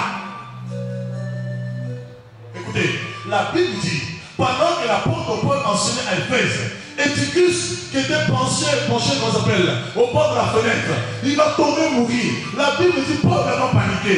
Paul a dit, non, moi je n'ai pas fini l'enseignement. Tu ne peux pas prêcher la parole, le message n'est pas fini, toi tu meurs. Ça veut dire, il y a un esprit qui est rentré. Il y a quelque chose de pas normal. Tu vas revivre, parce que la Bible dit, l'homme vient où les morts. Ressuscitons.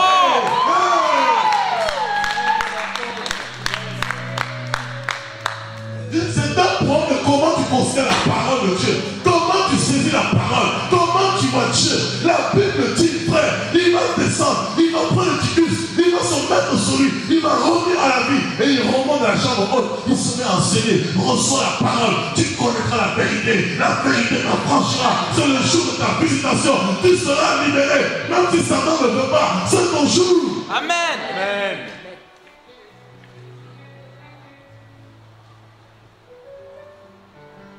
Alléluia. C'est pourquoi je dis, tu ne mourras pas. Aucun de vous ne mourra ici.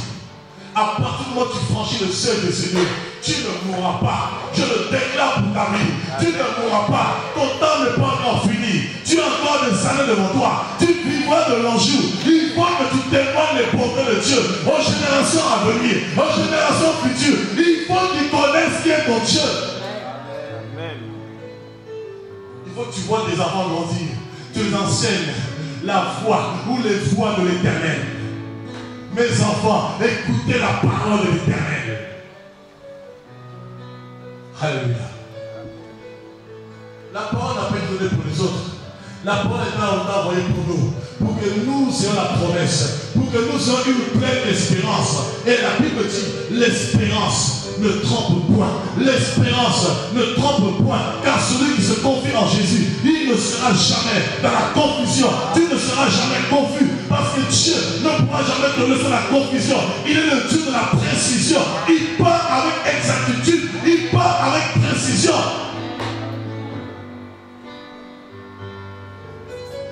Et il est ton Dieu. C'est pourquoi David dira la grâce. La grâce m'accompagnera tous les jours de ma vie. Tous les jours, frère. Depuis que tu as connu Jésus, la grâce se reposait sur toi. Depuis que tu as connu Jésus, la grâce se reposait sur toi. L'abondance se reposait sur toi. La paix se reposait sur toi. Jusqu'à la fin de ta vie. En fait, tu n'as pas le choix. Tu es lié à l'abondance. Tu es lié à la grâce. Depuis que tu as rencontré Jésus, c'est un piège. Tu es lié à lui. Et tous les jours de ta vie, la grâce t'accompagnera. Quelles que soient les épreuves, quels que soient les combats, quelles que soient les situations, la grâce sera là. La grâce te soutiendra. C'est pourquoi Dieu dira à Paul, hé Paul, tu cherches quoi? Tu veux jamais le champ. Ma grâce est là. Oh, la grâce de Dieu, source de salut. Saisis-toi de ma grâce. C'est ça le plus important. Paul, ma grâce te suffit. Ça veut dire que tu as déjà tout. Accomplis ma volonté. T'occupe pas du reste. La grâce est sur toi. Accomplis ma volonté. Le reste, c'est moi qui vais m'en occuper. Alléluia. Dis à ton voisin, tu vivras. Dis-lui, n'aie pas peur, tu vivras. Tu ne mourras pas. Regarde comment tu es jeune. Non, mourir.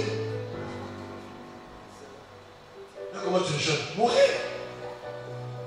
Même si tu as des cheveux blancs, tu n'es pas encore vieux. Amen. Alors, moi j'en ai.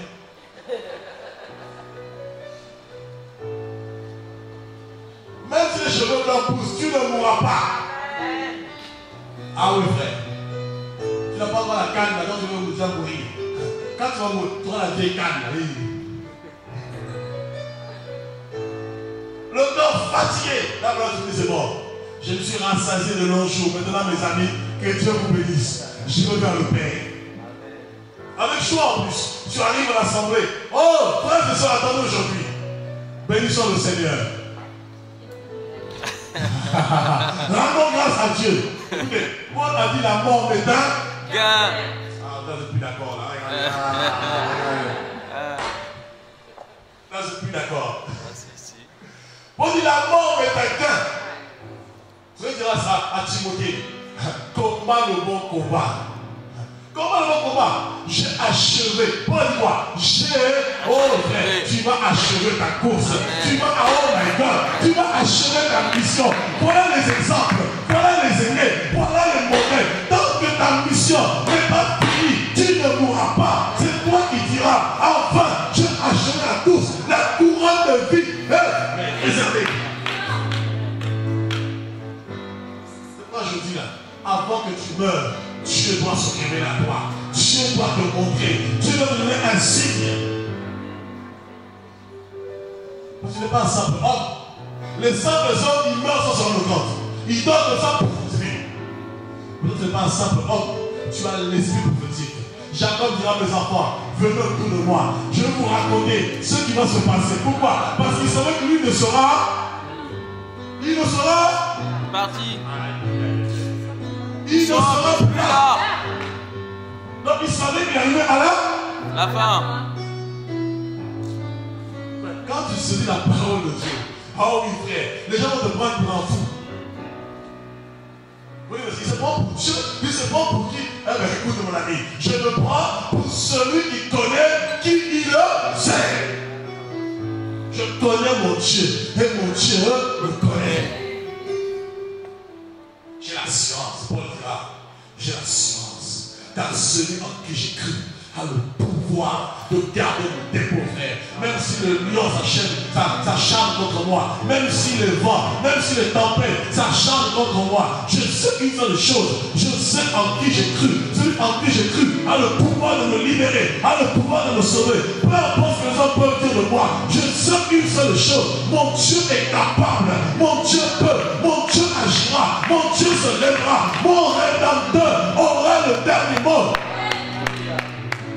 Le premier mot ou les premiers mots appartiennent à l'adversité, appartiennent à tes combats, appartiennent à tes maladies, appartiennent à tes épreuves. Mais le dernier mot viendra pour confirmer qui est Dieu. Le dernier mot viendra pour confirmer qui tu sais. Le dernier mot viendra pour rendre témoignage à la lumière. Amen, amen, amen, amen. Et là tu diras, mort, où est ta victoire?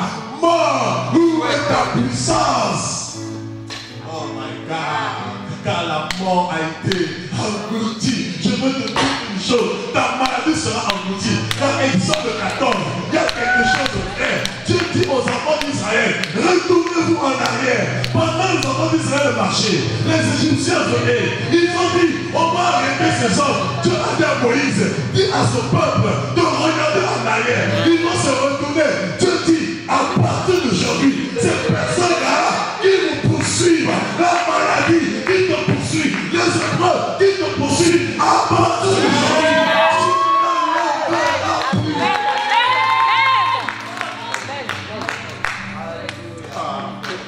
non, je te dis, c'est d'apprendre comment tu vois Dieu, c'est d'apprendre comment tu conçois Dieu, c'est d'apprendre à connaître ton identité pour mieux plaider devant les épreuves. Dis-leur, à partir d'aujourd'hui, ces Égyptiens, vous ne le verrez plus. Vous n'aurez plus aucun souvenir d'eux. La Bible dit, pendant qu'ils vont s'engager sur le chemin, oh le chemin, ce n'est pas réservé aux esclaves. Le chemin n'est pas réservé aux étrangers. Parce que le chemin, c'est Jésus. Celui qui n'est pas de Dieu est jeté dehors. Quand tu es fils, c'est le fils qui passe par le chemin. C'est le fils qui reçoit la vie. C'est le fils qui reçoit la santé. Les Égyptiens vont passer par le chemin. Jésus regarde. Vous êtes de quelle race? Vous êtes d'où vous? Oh! C'est-à-dire que le muraille, les deux murs qui créent le chemin, qui créent le chemin de la mer, Dieu va débloquer les portes. L'eau va les engloutir. Le jour même, ils étaient tous morts. Dieu met fin à tes épreuves. Il vient un temps.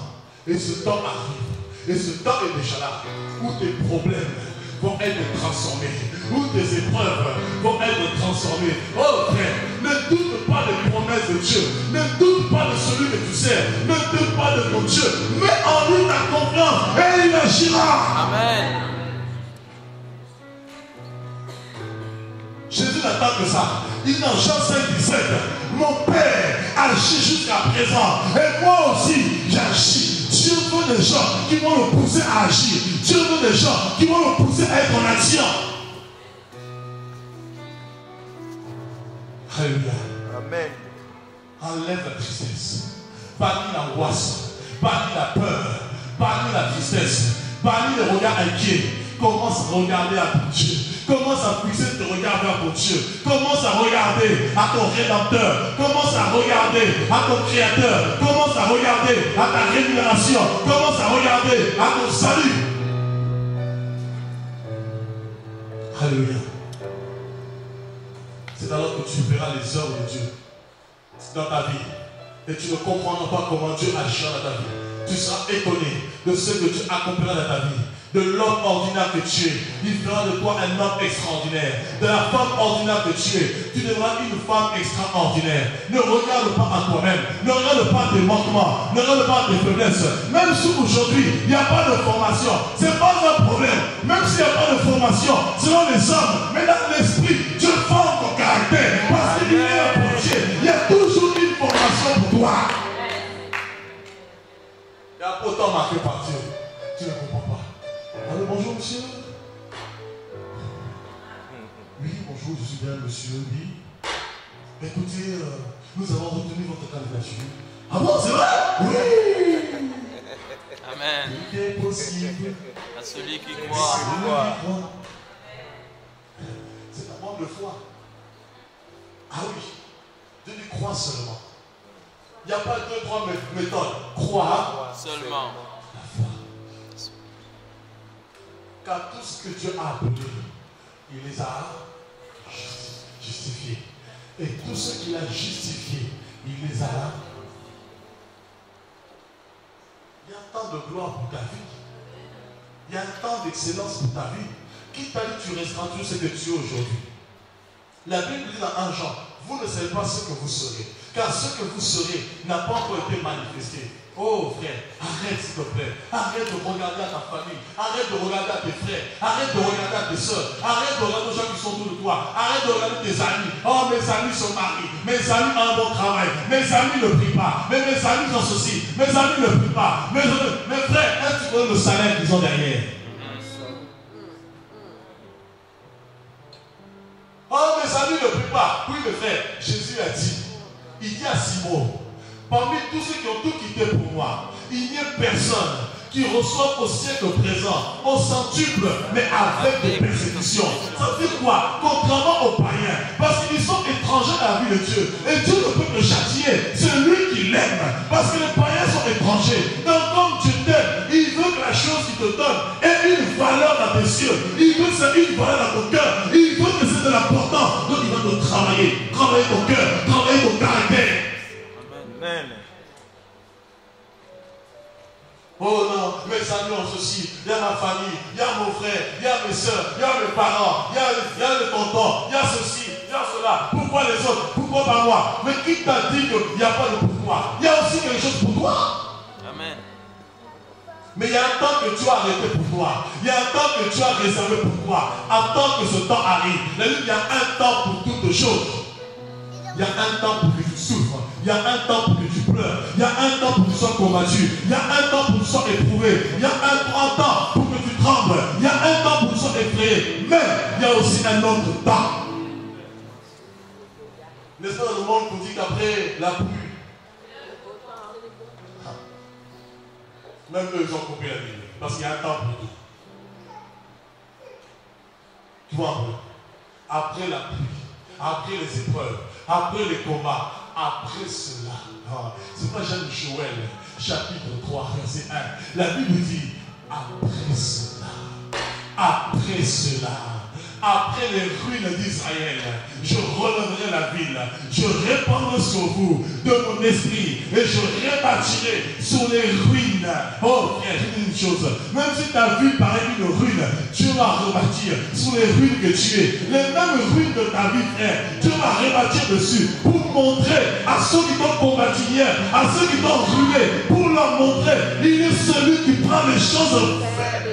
Il est celui qui prend l'indigne. Il est celui qui prend le pauvre. Ah, frère. Tu n'as pas encore compris ce Dieu que tu sers, oh frère. Même si tu es pauvre, il te prend de la pauvreté. Il te lève. Il te prend en tant qu'indigent dans la poussière. Il te fait asseoir avec les grands. Il est celui qui prend un esclave étranger dans un pays étranger et il fait de lui le gouverneur. Amen. Où tu as vu ça? Sans nationalité en plus. Sans naturalisation. Oh non, moi le jour où je vais être français, ma vie va changer. Le jour où j'aurai les papiers français. Oh, le jour où j'aurai les papiers français. Le jour où je serai naturalisé. Ta vie change maintenant. Le reçois Jésus, c'est le jour où ta vie change. Bon, le jour, j'aurai les papiers. On va voir. Frère, Joseph avec un naturel. Frère, non, écoutez. J'ai vu mes frères me dire, le jour où je serai français, je vais acheter telle chose. Je veux un crédit. Je vais acheter une maison. Eh, frère, si maintenant tu n'arrives pas, c'est pas quand tu seras français. C'est un problème de vision. Joseph a eu un palais en tant qu'étranger, sans naturalisation. Il est resté hébreu.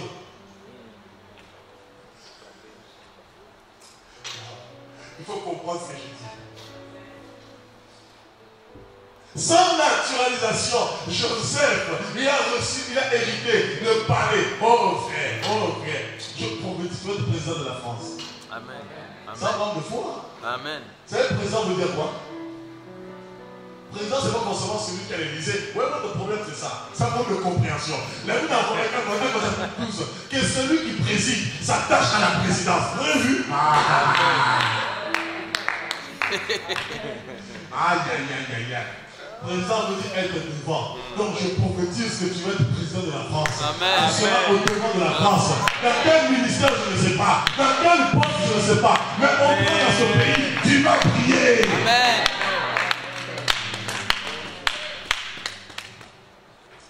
La parole. Arrête de regarder à gauche, à droite. Commence à regarder à ton Dieu. Commence à regarder ce que Jésus a accompli pour toi. Commence à regarder à la parole de Dieu. Commence à regarder à l'œuvre du Seigneur pour ta vie, dans ta vie. Souviens-toi hier, lorsque tu étais seul, combien le Seigneur t'a fortifié. Lorsque tu étais désemparé, combien le Seigneur t'a soutenu. Lorsque tu étais abattu, combien le Seigneur t'a relevé. Lorsque tu étais courbé, combien le Seigneur t'a redressé. Lorsque tu étais affamé, combien le Seigneur a pourvu à tes besoins. Lorsque tu étais malade, combien le Seigneur t'a restauré. Souviens-toi de hier. Remémore ce que tu as accompli hier. Pour ne pas oublier qui est ce Dieu que tu sais. C'est pourquoi Dieu disait à Moïse, convoque-moi l'assemblée d'Israël. Rappelle-leur ce que j'ai accompli pour eux pendant la traversée. Tout ce que j'ai accompli pour eux depuis qu'ils étaient en Égypte jusqu'à ce qu'ils se sont retrouvés à cet endroit. Remémore toutes ces choses devant leur face afin qu'ils apprennent à craindre mon nom.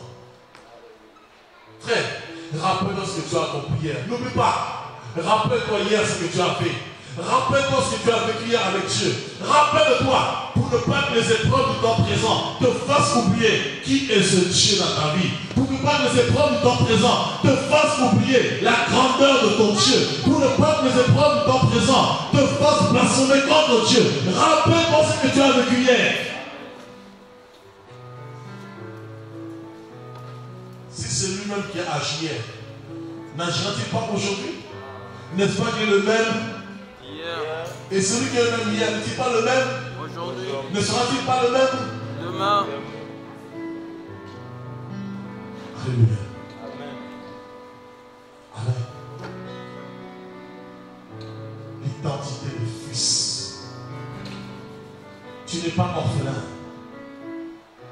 Même si tes parents t'ont eu par accident, ça c'est eux qui ont cru que c'est un accident. Mais toi tu n'es pas le fruit d'un accident. Tu es le fruit d'une volonté parfaite.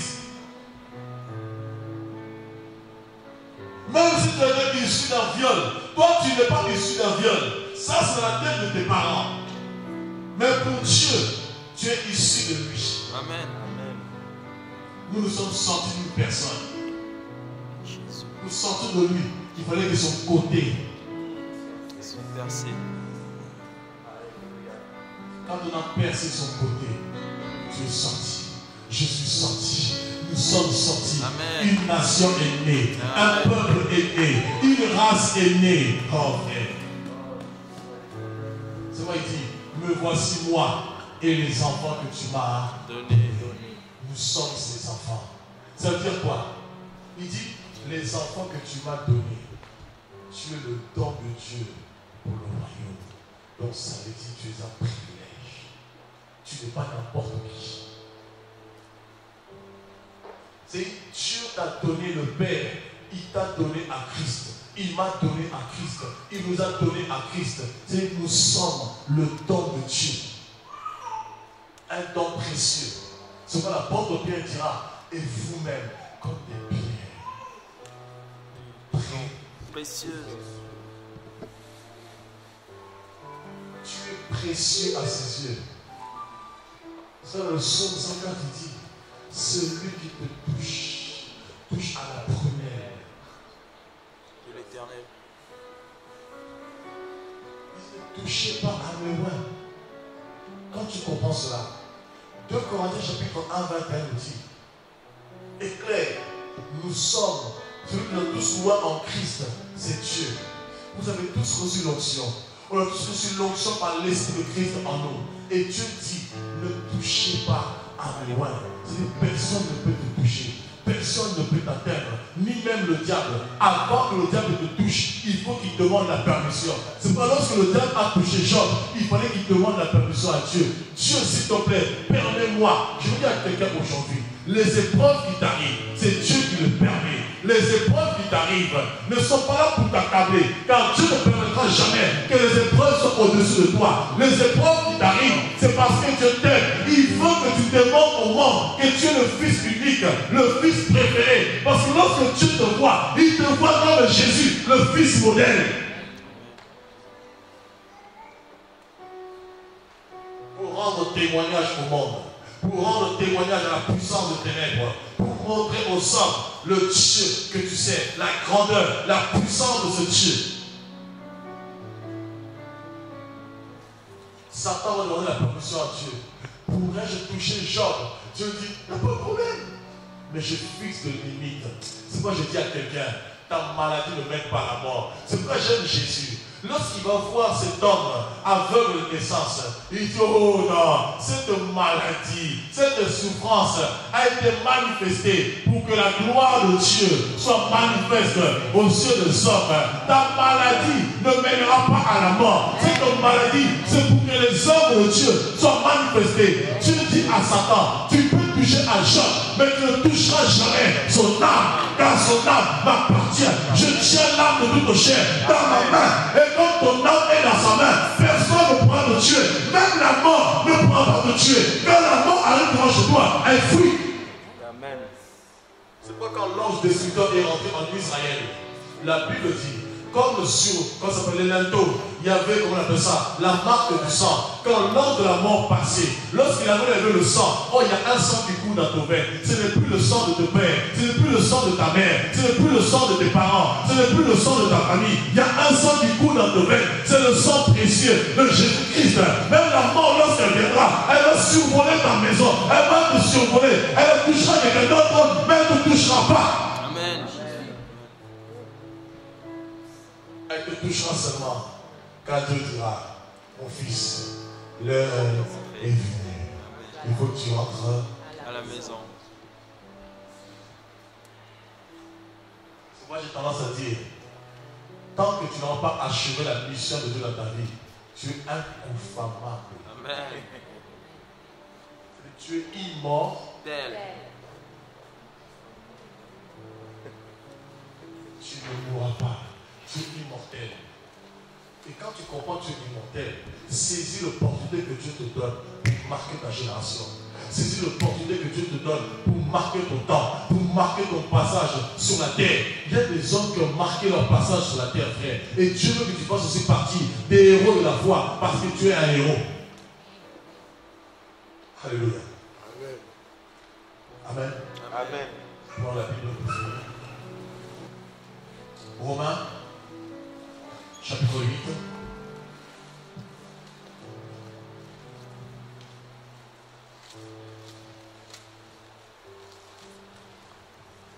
Verset 15.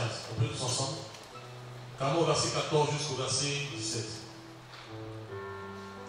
Car tous ceux qui sont conduits par l'Esprit de Dieu sont fils De Dieu. et vous n'avez pas reçu un esprit de... Voyez. Donc nous avons été libérés de la serre pour être encore dans la crainte, mais vous avez reçu un esprit d'adoption par lequel nous crions. L'Esprit lui-même rend témoignage à notre que nous sommes enfants. Mais non, regarde.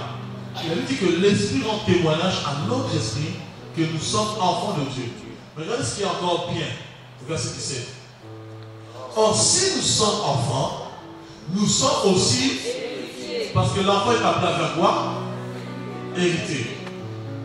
Héritier de Dieu et co-héritier de Christ, si toutefois nous souffrons avec lui afin d'être glorifiés avec lui. Regardez quelque chose ici. Paul dit la même chose que Jésus a dit à Simon-Pierre. Il dit, nous sommes héritiers de Dieu, donc nous héritons de Dieu. Mais comment héritons-nous de Dieu? Par Jésus-Christ. Donc par Jésus, nous devenons co-héritiers. Or, Jésus, la Bible dit, a reçu le nom qui était souverainement élevé au-dessus de tous les noms. Donc en Jésus, nous avons tout. Mais à condition de souffrir aussi avec lui. Parce que la Bible dit, bien qu'il soit fils, il a appris l'obéissance par les choses dont il a souffert. Et c'est pourquoi Dieu a souverainement élevé son nom au-dessus de tout le nom, en son nom, tout genou fléchisse.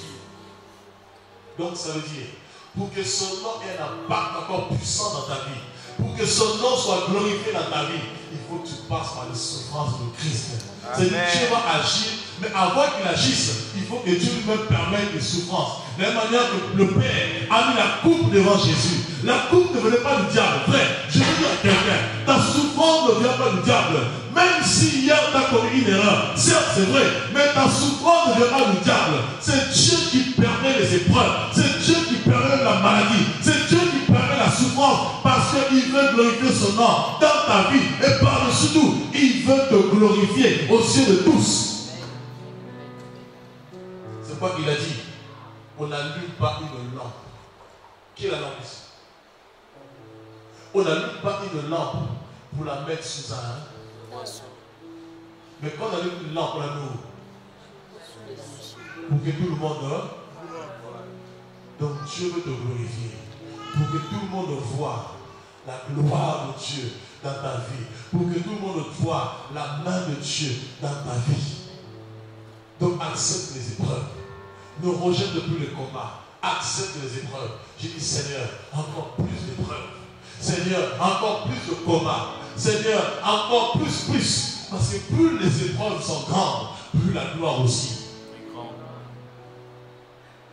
Alléluia. Amen. Tu es fils. Et en tant que fils, tu es héritier. Il n'y a rien dont Dieu puisse te priver. Tout ce que Dieu a est à toi. Tout ce dont tu as besoin pour ta vie, Dieu te l'accorde. Mais Dieu permet d'abord un temps de souffrance pour que la gloire soit excellente, pour que le témoignage soit fort, pour que tu puisses prendre plaisir à son œuvre dans ta vie. C'est Dieu qui parle de cela. Et c'est alors que ta joie sera grande. Tu seras heureux. Tu marches avec fierté, avec assurance. C'est alors que tu publieras les hauts faits de Dieu. C'est alors que tu proclameras la grandeur de Dieu. C'est quand le prophète Jérémie a dit, l'Éternel m'a persuadé et je me suis laissé persuader. L'Éternel m'a saisi, je me suis laissé saisir. Laisse Dieu t'éprouver. Laisse Dieu t'éprouver. Laisse Dieu permettre des épreuves. Oui, tu passes peut-être par un temps d'épreuve, un temps de combat, un temps d'inquiétude, un temps où tu te poses des questions, un temps où tu t'interroges sur ta vie, sur ton avenir. C'est normal, mais j'ai une réponse aussi pour toi. Parce que Dieu dit, dans Ésaïe 43, ne promène pas de regard inquiet, car j'ai des projets de paix. Dans Jérémie 29, pour toi, des projets de bonheur et non de malheur. Projet de bonheur, non de malheur, mais le malheur atteint toujours le juste. Et Seigneur, Comment? et Seigneur est délivrant. Le malheur atteint toujours le juste et Seigneur est délivrant. Ah. Au mois de juin, nous avons un séminaire. Le thème du séminaire, c'est Psaume 34 au 20. Le malheur atteint souvent le juste. Mais on va prendre de suspension.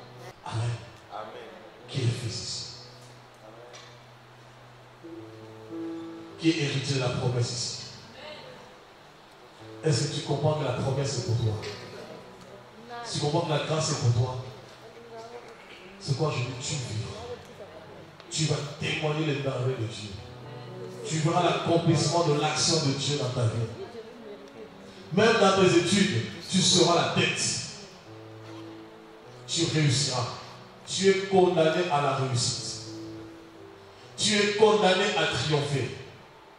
Tu es condamné à faire des exploits. Parce que ta vie est liée à Dieu. Nous sommes tous liés à la prophétie. Moi le premier. Parce que c'est Dieu qui a parlé le premier. Donc nous sommes tous liés à la prophétie, à la parole qui est sortie de la bouche de Dieu. Et même ça tarde, tu verras ces choses. Et elles s'accompliront certainement. Amen. Amen. Que le Seigneur en tout cas vous bénisse.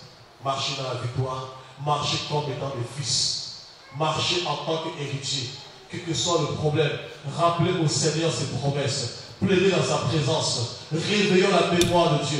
Seigneur, tu as dit dans ta parole. Seigneur, tu as déclaré. En tout cas, j'aime ce chant qui dit, Seigneur, fais-moi voir ta gloire. Oui, il dit, Seigneur, pas que je vois ta gloire, mais il dit, Seigneur, fais-moi voir ta gloire. Parce que ce que Dieu a appelé, il faut qu'il le glorifie. Comme je n'ai pas encore vu ta gloire dans ma vie, comme tu ne m'as pas encore glorifié, Seigneur, fais-moi voir ta gloire. Amen. Que le Seigneur vous bénisse abondamment. Soyez encouragés, soyez fortifiés et marchons dans l'assurance en tant que fils de Dieu. Nous sommes tous les étrangers. Quel que soit le problème, j'ai un Père. Il a dit dans Hébreux 13, je ne te délaisserai point, je ne t'abandonnerai jamais. Il ne dit pas point, mais il dit jamais. Il dit non seulement Dieu ne te laissera pas, mais il ne va jamais t'abandonner. Il dit tous les jours, même si nos yeux physiques ne le voient pas, même si à l'intérieur nous ne le sentons pas, Dieu est là. Parce que Dieu n'est pas un Dieu de sensation, c'est un Dieu de foi. Amen.